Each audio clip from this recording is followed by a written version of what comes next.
Do you know how many people told me my dog's not good enough? You know how many people told me this is not gonna sell? You know how many people told me do this and do that? Even when I moved into the new house, some people offered me to get rid of my dogs for them, but I wouldn't be here if I wasn't me. Stick to your vision. Stop listening and don't be one of these people who complain out there. Do you know most people stop breeding after 2 to 3 years because they think it happens that fast? And do you know most breeders quit because they're listening to everybody? Somebody always has an opinion. Somebody always is trying to tell you stop it, and it's none of their business, because this is your vision. If I listened, I wouldn't be here. Hit the like, subscribe, and the notification. This is for all those who are trying to start breeding, those who are told they're not good enough. They're telling you your dog is not this. They're telling you this and that. Don't listen. Do you find your vision, stick to it, and do it.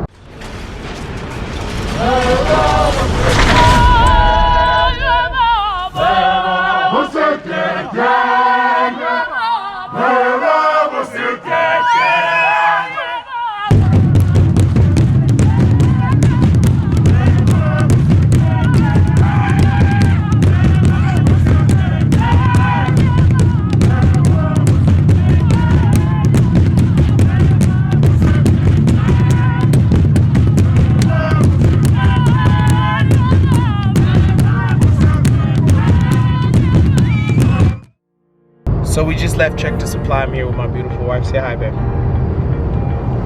She's eating. She's eating. She's gonna want me to delete it, but you know I'm a real one. I'm not doing none of that. You get what you give, you feel me? But anyways, I wanted to talk about, you can't chase it. It has to be a process. You know what I mean? Like, you can't chase it. You have to do you in this game. Everybody's trying to sell you a product. Everybody's gonna tell you your dog is not good enough. Everybody's gonna find something wrong. Everybody's gonna try to advise you on how to do you. But the thing is, you gotta pick your poison. I moved in my house.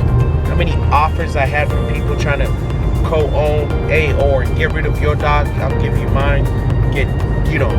Do this and do that. Make it go to the right. That's not the right lane. Do this and do that, and your dog, some people, your dog is too tall. Oh, your dog is too short. Your dog is too wide. Oh, your dog is too pink. And then you get into this thing now when you follow people on our social medias, and you get those people who just talk about how other dogs are bad. But then you get somebody like me, I'm like, I don't care. I don't care what another man does. The game is too deep and too watered down for you to change it. I don't care. You think you're Jesus Christ himself. So it's either you're gonna stick to what you know and move on, or you're gonna always be depressed. And I don't understand how another man will look at another man's dog and be depressed that another man is with that dog. It's like me looking at another man's wife, and I don't want his wife, but I'm complaining about his wife. I make videos about his wife. Like, why don't you worry about yours? Meaning, every dog has a flaw. Every dog comes from something. Shout out to Hotep. He showed me Whopper, because I was talking to somebody and we were discussing dogs, and the conversation was cool. But at the end of the day, what I was trying to prove is, look at every dog from back in the days. Back in the days, some dogs, if it wasn't a Mastiff or something like that, it was 30 pounds. You know what I mean? The dogs that look like your dogs now that are bigger, they're called XLs, or they're called, these classic standards. No, they used to be the same size. So in all the dogs, somebody tweaked it. I found out in my bloodline, Whopper was the dog they used to, create that size and look and things like that. So who am I to go tell somebody else, your dog sucks, your dog's too short, your dog's too tall, your dog's too skinny, your dog's like this? You know what I'm saying? I could tell you fat, or you're too short. I'm overweight. You're white, you're black. Like, meaning everything has flaws, but we sit here and try to glorify ourselves. And why I told you I don't call myself a dog man, I don't need you telling me what to do. I'm just a dude with dogs. So when you come to my crib and try to be like, I never said I'm just some pro. Even when you come to my page right now, I never tell you I'm some pro. I'm just you living with me through my experience. And I know it's everywhere, but you cannot rush the process. Invest in your dog. Find what works for you. Find what you can do that every morning when you wake up and there's a problem, I might say, I'm not gonna say you're happy to fix it, but I will say you can tolerate to fix it.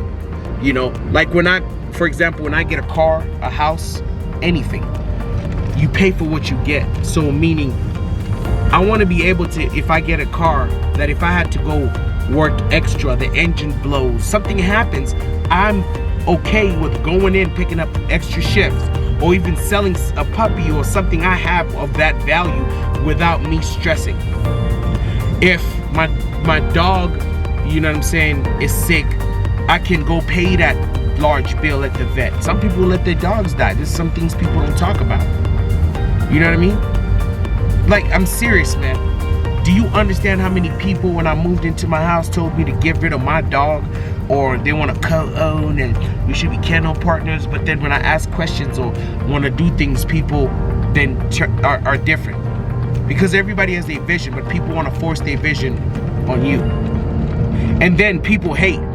I'm not going to say nothing, but if I find you always talking about another man or somebody else's dog, you're hating, bro. You're hating, bro. Like I said, how can I go complain about another man's wife if I don't want her? No, you see that man happy with that girl's doing stuff that your girl ain't doing, and you're mad. Mind your business. You know, like for me, one of my males, if you watch, I made a whole video about it, but I never posted it. He got knuckle feet, right? But he's got bone and all that. His sisters and brothers don't. I fed him too much protein, right? But when I post him, some dude would be like, you know, the dog, this is too hot. Man, you look at that blood, I got legendary blood. I got that dog for a specific reason. And I'm not complaining about something I could breed out. That's what makes you a breeder. Y'all ain't breeders. Y'all people, for me, I feel like you buy people's work and then you go glorify it as yours. You know what I mean? The most dog that I got that, you know, had a name was Ultra's dog. And I won that dog. I just like his blood because it's kind of similar to mine. It's that those dogs that some people are like, it's pit bulls, but they are bullies. It's just nowadays there's so much in the game. You know, if it has to be a bully, it has to be super huge or this and that. But it's like, no, if you go back and look at the original bullies, how they look like my dog or Ultras. You know what I mean? Like, for real, go look up. Or Nanny Dog. Nanny Dog's dogs, if you go look him up, those were bullies back in the day. Now people are trying to make money, so they're gonna try to label it something else. You go look at my paperwork, it says bully, but you wanna tell me, oh, because it's not, you know, like just huffing and puffing, and I'm not, there's nothing against that. But my whole point is this, is don't try to force what you're doing on me, because my clientele is good. They will buy my dog. There's always somebody trying to buy your dog. But stick to your vision. Don't let these people tell you. Don't be one of those people always complaining about other people's dog. Then you're not gonna go anywhere. And my whole point is, if you're breeding to be in shows, be in shows. And shut up about some people doing something else. If you're breeding for protection, do protection. Don't worry about somebody's dog who's overweight. If your dog is a small dog, love your small dog. But the issue here is a lot of people, I don't know if it's for clout, I don't know if they think they're geniuses, I don't know if, you know, they're open to learning or not, but everybody's a pro. Everybody knows everything about the dogs, man. Everybody sits there, oh, my dogs, and oh, this and that. Like, bro, I've been breeding for 15 years now. I have litters out there that y'all don't know about. I didn't start on YouTube. Megan, how long have I been doing this? Since in America, since I was 16, I've been doing this. I'm 33. So that's more like 18 years. But you don't know about me. I used to be in the background. And then I put a video on YouTube and it just blew. And then I started seeing all these people on YouTube and I was like, you know what, let me do that. But I got litters that I put out. I've been doing this. You know what I mean? I'm not no pro. I don't know nothing, man. Because these new things that come up, DNA, all this stuff. Man, I'm from an era, or I'm from a time where you just put two dogs together and more papers, you know, and seeing what might pop up.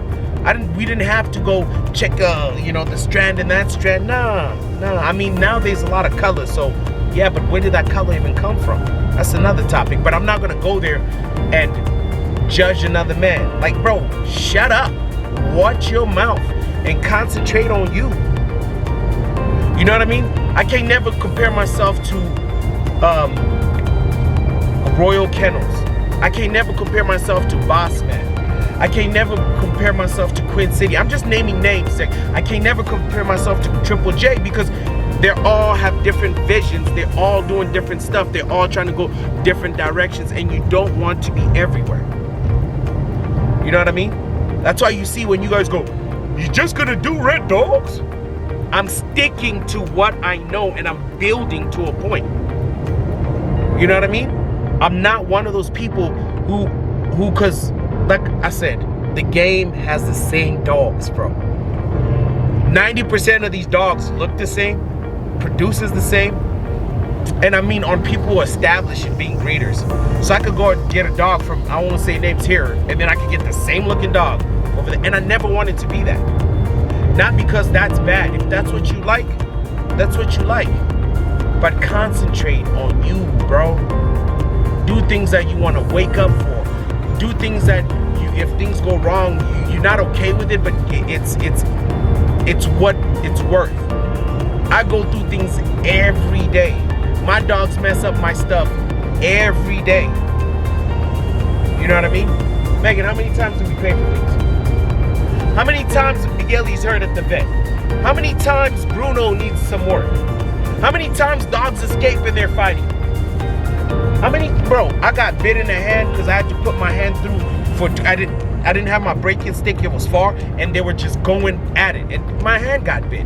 Megan just got bit because two males yesterday, or the other day, because my son opened the cage and forgot to lock it, and they got out, and she had to stop it. You know what I mean? The neighbors complaining about barking, and then now I gotta do this and do that, like saying, I complain, but it's worth it. It's my vision. So now if I listen to one of you guys up online, or you listen to somebody online trying to tell you what to do, what dogs you need to buy, whatever, you know what I'm saying? And then you have those situations, you will quit. Most breeders quit breeding after 2 years. It's hard. It's advertisement, it's clientele. It has nothing to do with the blood, honestly. Because you can have a famous blood and your dog still not produce. I'm gonna repeat that. You can have a famous blood and your dog still not produce. So stick to your lane and what you know. Sometimes you don't need a famous name. You just need a good dog that fits into what you gotta do. Stop listening to everybody. People's trying to sell you stuff. Ain't no dog perfect. Ain't nobody. Man, shut up. Even my dogs, like I told you, Whopper was in there. You know what I'm saying? I can show you a lot of dogs that they messed with the blood, and then years later you want to tell me it's pure, you know, let's not do this. Like, shut up. Watch you. And I say that respectfully, bro. I'm saying I cannot get my family where they need to be if I'm worried about another man's family. And those dogs are my family. Those dogs are my kids. When you talk smack about my kids, I want to talk smack to you. So this is for the new breeders. This is for the people trying to get in the game. This is for those who don't think they can make it, man. You know what I'm saying? This is those who are told their dogs ain't good enough. This is for those too who like to run their mouth about something. Listen, I'm cool about, like I said, you're breeding for a show, concentrate on the show. You're breeding for protection, concentrate on protection. You're just breeding to see what you can create, that's what you like doing. But don't go around judging people, trying to act like, you know, oh, you know, this and that. And then a brother, he knows who he is, you know what I'm saying? He said, well, you know, I was tell him like, don't talk smack about other people on here and you don't know, because your dog has flaws too. He was like, if you complain about it, it's touching you a certain way. Well, it's touching you a certain way if you're gonna make a whole video. Like me, I'm doing it right now because it's touching me a certain way, because what I'm thinking about is I would have never got this far if I listened to people. If you followed what I've been doing since day one, go on my page and go back and see where I started from and see where I am right now. How many people try to tell me my dog is this is that, oh, you should do it like this, or you should do it like that, and the same people are behind me. Not because I'm bragging, respectfully, just concentrate on you. Be a horse with those flaps so you can finish the race. Not, oh, how's that horse running? Is he cheating? No, look ahead. It's Zulu Nation, baby. Hit the like, subscribe, the notification button, and always remember, it's Zulu Nation, baby. Halala, halala sanbongela, halala, halala sanbongela we. Halala, halala sanbongela.